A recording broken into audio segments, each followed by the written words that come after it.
नमस्कार विद्यार्थ्यांनो, हुतात्मा राजगुरू विद्यालय व ज्युनियर कॉलेज पांडवनगर पुणे येथे मी लुले मॅडम तुमचं स्वागत करते. 11वीमध्ये तुम्ही ॲडमिशन घेतलेली आहे आणि आपल्याला जे विषय दिलेले आहेत त्याचा मी एक लिस्ट तुम्हाला पाठवली आहे. त्या लिस्टनुसार तुम्हाला लक्षात येईल की कोणती टीचर तुम्हाला काय शिकवणार आहे. तर मी तुम्हाला बुक कीपिंग अँड अकाउंटन्सी हा विषय आणि वाणिज्य संघटन व व्यवस्थापन हा विषय शिकवणार आहे. वाणिज्य संघटन व व्यवस्थापनाचं हे बघा, हे पुस्तकाचं तुमचं पहिलं पेज आहे. जर तुम्ही घेतलं असेल पुस्तक तर तुम्हाला ते माहिती असेल. तुम्हाला याच्यासाठी एक रजिस्टर मेंटेन करायचं आहे. त्या रजिस्टरमध्ये मी तुम्हाला नोट्स देणार आणि समजावून सांगण्याचे व्हिडिओ, जे पॉईंट डिस्कस करण्याचा जो व्हिडिओ आहे तो मी तुम्हाला ग्रुपवर पाठवणार. तो तुम्ही व्यवस्थित ऐकून घ्यायचा, समजून घ्यायचा आणि त्यानंतर मी दिलेले नोट्स तुमच्या वहीमध्ये लिहून टाकायचे. तर सगळ्यात पहिले तुमच्या वहीमध्ये तुम्ही हेडिंग टाका, वाणिज्य संघटन व व्यवस्थापन विषयाचं नाव, आणि त्यानंतर हे दुसऱ्या पेजवर प्रकरणांची नावं लिहून घ्यायची. प्रकरणांची नावं बघा, पहिलं प्रकरण आहे वाणिज्य व व्यवसायाची ओळख, दुसरं आहे व्यापार, तिसरं लघु उद्योग, चौथं व्यवसाय संघटनांचे प्रकार भाग 1, पाचवं व्यवसाय संघटनांचे प्रकार भाग 2, नंतर 6वं व्यवसाय सहाय्यक संस्था, 7वं व्यावसायिक पर्यावरण आणि 8वं व्यवस्थापनाची ओळख. तर यापैकी आज आपण पहिलं प्रकरण सुरू करूया. आज ते समजून घ्या आणि मग मी त्याचे नोट्स तुम्हाला पाठवते. वाणिज्य व व्यवसायाची ओळख. आता हे सुरू करायच्या आधी वाणिज्य म्हणजे काय, आता तुम्ही पहिल्यांदा वाणिज्य किंवा हे शब्द ऐकले असतील कदाचित, कारण की 10वीपर्यंत आपल्याला नव्हते हे शब्द, काही आपल्या परिचयाचे नव्हते. मग हे वाणिज्य म्हणजे काय हे समजून घ्यायच्या आधी आपल्याला काही गोष्टी समजून घेणं आवश्यक आहे. जसं बघा, एखादं तुम्हाला जे इथे उदाहरण दिलेलं आहे हे तुम्ही व्यवस्थित वाचेल तर तुम्हाला लक्षात येईल की काय त्याचा अर्थ आहे. जेव्हा आपण आपल्या घरी असतो, आपली आई आपल्यासाठी स्वयंपाक करते, आपली आई आपल्यासाठी एखादा ड्रेस शिवते किंवा चहा कॉफी करून देते, तर त्यासाठी आपण आईला कधी पैसे देतो का हो? की आई तू आज माझ्यासाठी स्वयंपाक केला, किंवा आई तू माझ्यासाठी आज ड्रेस शिवून दिला तर हे घे तुझे पैसे, असं नाही करत आपण. कारण की तिथे आपल्या आईचं आणि आपलं एक प्रेमाचं नातं असतं आणि त्या नात्याखातर आई आपली काळजी करत असते, आपल्याला जे काय हवं काय नको ते बघत असते. आणि आपणसुद्धा हक्काने आपण आपल्या आईला काय आपल्याला हवं आहे ते सांगू शकतो. तर ही जी कृती आहे यासाठी आपण पैसे कधीही मोजत नाही. किंवा आपले वडील आपल्यासाठी जे काम करतात, आपल्यासाठी पैसे कमवून आणतात, नोकरी करतात, कष्ट करतात, त्यासाठी आपण वडिलांना कधी पैसे देतो का? सांगण्याचा अर्थ असा की अशा काही क्रिया आपल्या आजूबाजूला आपण करत असतो किंवा आपल्यासाठी कोणी दुसरं करत असतं की ज्याच्या मोबदल्यात आपण पैसे देत किंवा घेत नाही. जसं आई बसली आणि तिने तुम्हाला म्हटलं की बेटा मला 1 ग्लास पाणी आणून दे, तर तुम्ही पाणी आणून देता. ही कृती जी तुम्ही केली त्या बदल्यात आईकडनं तुम्ही पैसे घेता का? तर म्हणजे अशा अनेक क्रिया, अशा अनेक कामं आपण आपल्या जीवनात करत असतो ज्यामध्ये पैशाची देवाणघेवाण कुठेही होतही नाही आणि आपण त्याचा विचारही नाही करत. पण समजा जर तेच आपण काही खायला आपण एखाद्या हॉटेलमध्ये जेवायला गेलो, तिथे जे जेवण ते लोक बनवतात आहे आणि ते जे आपल्याला देतात आहे त्या बदल्यात आपण त्यांना पैसे देतो. तसंच एखादा ड्रेस जो आईने शिवलेला असतो त्या बदल्यात जर तुम्ही तो टेलरकडे शिवायला टाकला तर त्या बदल्यात तो टेलर तुम्हाला पैसे चार्ज करेल. मग ही कोणती क्रिया आहे? तोच ड्रेस तसाच जर तो टेलर शिवून राहिला तर त्याला का बरं आपण पैसे देतो? कारण की टेलरिंग म्हणजे जे शिंपी जो असतो तो त्याचं ते काम आहे, त्याचा तो पेशा आहे, त्याचा तो व्यवसाय आहे की दुसऱ्यांचे कपडे दुसऱ्यांना त्यांच्या मापाप्रमाणे शिवून देणे, आणि त्या बदल्यात तो जे पैसे घेतो त्यावरच त्याचा उदरनिर्वाह चालतो. त्याच्याशी आपलं काही प्रेमाचं नातं नसतं, भावनिक जवळीक नसते. म्हणजे अशा 2 गोष्टींना आपण आयडेंटिफाय म्हणजे आपण ओळखू शकतो की कोणत्या कृतींमध्ये आपण पैशाची देवाणघेवाण करतो आणि कोणत्या कृतींमध्ये आपण पैशाची देवाणघेवाण करत नाही. अशा या 2 कृतींना आपण नावं दिलेली आहेत, आर्थिक कृती आणि आर्थिकेतर कृती. म्हणजे आर्थिक कृती नसलेली, म्हणजे आर्थिक व्यवहार नसलेली कृती. तर यामध्ये आपण जे आईशी जे आपले नातं असतं, आई आपल्यासाठी करते किंवा आपण आपल्या आईसाठी करतो, ते आर्थिकेतर कृतीमध्ये येतं. आणि तेच आपण शिंप्यांकडनं किंवा हॉटेलमध्ये जेवायला जातो किंवा बाहेरून काही एखादी वस्तू घेतो, त्यासाठी जे आपण पैसे देतो ती आर्थिक कृती झाली. तर अशा पद्धतीने तुम्हाला ही आर्थिक आणि विना आर्थिक म्हणजे आर्थिकेतर कृती आपण समजू शकतो. ते बघा इथे दिलेलं आहे मानवी कार्य किंवा कृती. यामध्ये 2 प्रकार दिलेले आहे, आर्थिकेतर कृती आणि आर्थिक कृती. आता आर्थिकेतर कृती ही आपल्याला या ह्याच्यात नाही बघायची, कारण आपण वाणिज्य शाखेचे विद्यार्थी आहोत. म्हणजे आपल्याला पैशाचा हिशोब करायचा आहे, सगळ्या गोष्टी पैशात मोजायच्या आहे. त्याच्यामुळे या ज्या आर्थिकेतर कृती आहेत यांकडे आपल्याला लक्ष द्यायचं नाही आहे. सध्या आपल्याला आर्थिक कृतींकडे लक्ष द्यायचं, ते समजून घ्यायचं आहे. मग आता आपल्या जीवनामध्ये आपणही करत असो किंवा आपल्या समोर आजूबाजूचे लोक करत असतील, किती प्रकारच्या आर्थिक कृती दिसतात. तर बघा त्याच्यामध्ये दिला आहे व्यवसाय, पेशा आणि नोकरी. व्यवसाय काय असतं, पेशा काय असतं, नोकरी काय असतं, हे तिन्ही आर्थिक कृती आहेत. तिघांमध्येही आपल्याला पैशाचा मोबदला मिळून राहिला आहे. पण मग फरक काय आहे, मग फरक आपण थोडा त्यामध्ये बघूया. जसं त्यांनी आर्थिकेतर कृतीला थोडं एक्सप्लेन करून सांगितलं आहे की कोणत्याही पैशाची अपेक्षा न ठेवता केलेल्या कृतींना आपण आर्थिकेतर कृती म्हणतो, ज्यामध्ये वैयक्तिक, सामाजिक, धार्मिक, भावनिक, सांस्कृतिक अशा वेगवेगळ्या कृतींचा समावेश होतो. म्हणजे देवाची पूजा करणे म्हणजे आपण एक धार्मिक कार्य करतो आहे किंवा एखाद्या देवाशी रिलेटेड काही काम करतो आहे, तर त्यासाठी आपण काही आर्थिक मोबदला चार्ज करत नाही. उदाहरणार्थ पुस्तके वाचणे, जनतेची सेवा करणे, आईने स्वयंपाक बनवणे, ह्या सगळ्या आर्थिकेतर कृती झाल्या. आर्थिक कृतीमध्ये बघा त्यांनी दिलेलं होतं व्यवसाय, पेशा आणि नोकरी. तर आज आपण व्यवसाय बघूया. समाजातील सर्व स्तरातून वस्तू व सेवा यांचे उत्पादन, वितरण इत्यादींशी संबंधित व पैसा मिळवण्याच्या हेतूने केलेल्या कृतींचा समावेश आर्थिक कृतींमध्ये होतो. उदाहरणार्थ कामगाराने कारखान्यात काम करणे. आर्थिक कृतींमुळे रोजीरोटी मिळवणे सुलभ होते.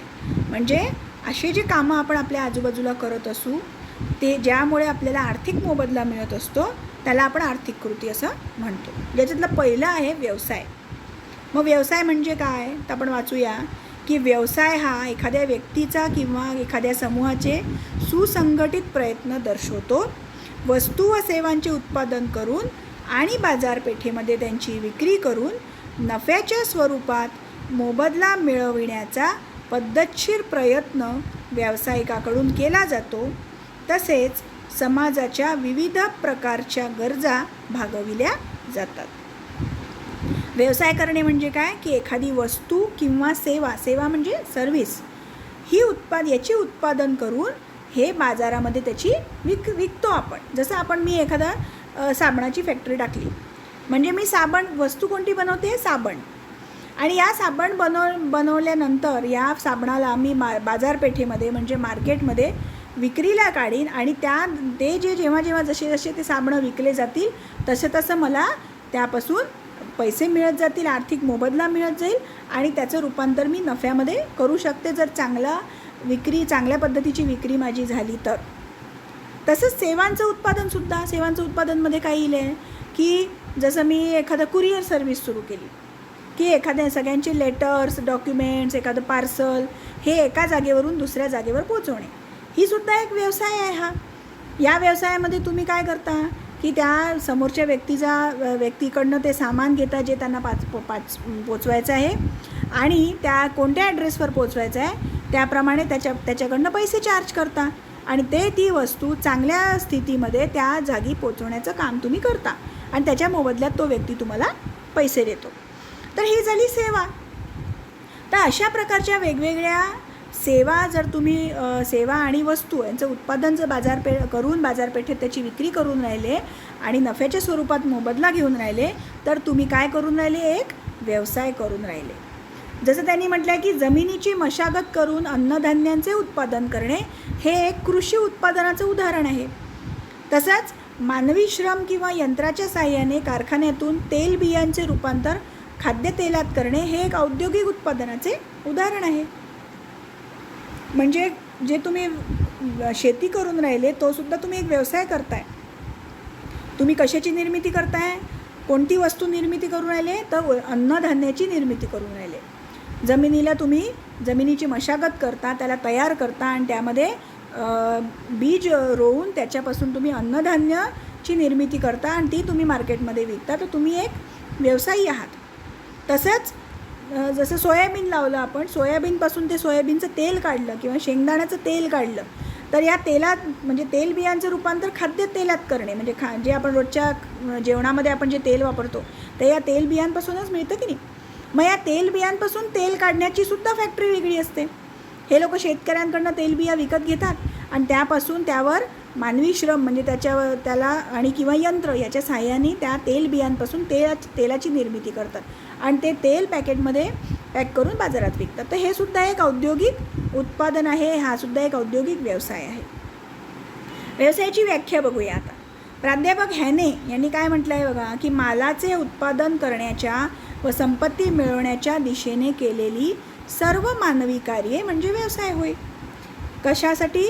मालाचे उत्पादन करण्यासाठी आणि संपत्ती मिळवण्यासाठी. म्हणजे हे सगळं कशासाठी चालू आहे? प्रॉफिटसाठी. हे सगळं करण्यासाठी केलेली सर्व मानवी कार्ये ही व्यवसायामध्ये येतात. तसंच प्राध्यापक प्राईड, हग्स आणि कपूर यांनी काय म्हटलं आहे, की समाजाच्या गरजांची पूर्तता करण्यासाठी वस्तू आणि सेवांचे नफा मिळवण्याच्या दृष्टीने उत्पादन व विक्रीसाठी व्यक्तींनी केलेले सामूहिक प्रयत्न म्हणजे व्यवसाय होय.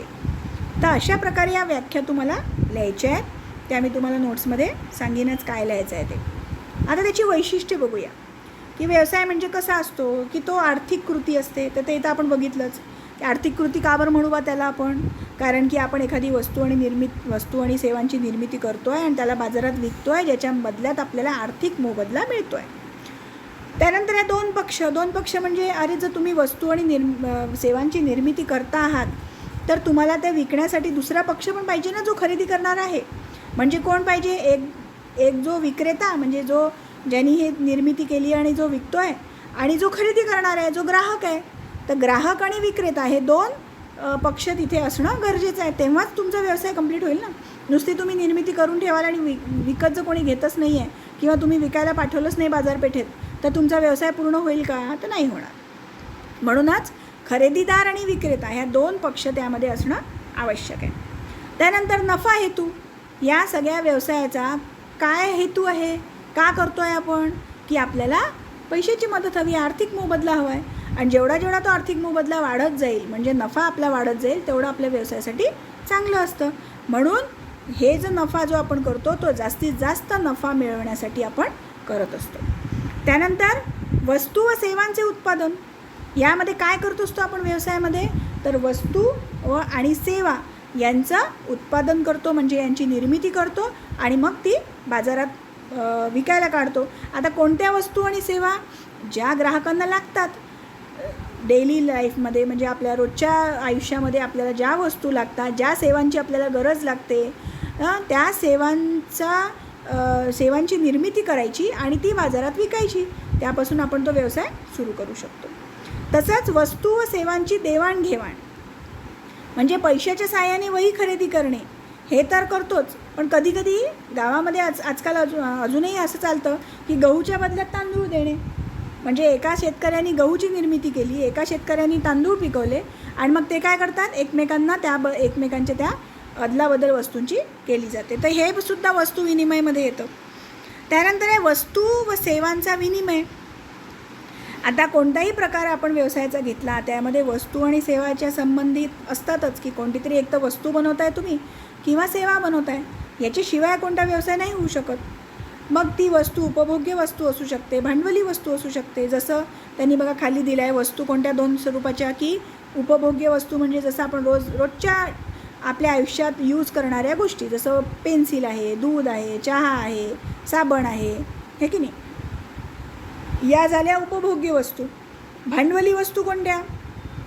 भांडवली वस्तू म्हणजे ज्या आपल्या जनरली व्यवसायासाठी आपल्याला लागतात ती यंत्रसामग्री किंवा घरात घेतलेलं फर्निचर, जे एकदा घेतलं की आपल्याला सारखं नाही घ्यावं लागत, मोठी वस्तू, त्याला भांडवली वस्तू म्हणतो. आणि रोजचं डेली लाईफमध्ये लागणारं रोज आपण आणणारं ते झालं उपभोग्य वस्तू. तर यांचं विनिमय म्हणजे यांची विक्री म्हणजेच आपला व्यवसाय. त्यानंतर व्यवसाय सातत्य. आता एकदा तुम्ही निर्मिती केली आणि एकदा तुम्ही विकलं म्हणजे तुमचा व्यवसाय झाला असं होतं का? नाही. जसं मी आता तुम्हाला उदाहरण दिलं की तुम्हाला मी साबणाची फॅक्टरी टाकली, मग साबणाची फॅक्टरी एकदा टाकली आणि एका झटक्यात जर मी 100 साबणं बनवले किंवा 1000 साबणं बनवले आणि ते साबणं मी बाजारात विकले तर झाला का माझा व्यवसाय? नाही. जर ग्राहकांना मी बनवलेली साबणं आवडली तर ते सारखं त्याचं डिमांड करतील आहे, मार्केटमध्ये सारखं विचारतील की ते साबण आलं आहे का, ते साबणच आम्हाला पाहिजे.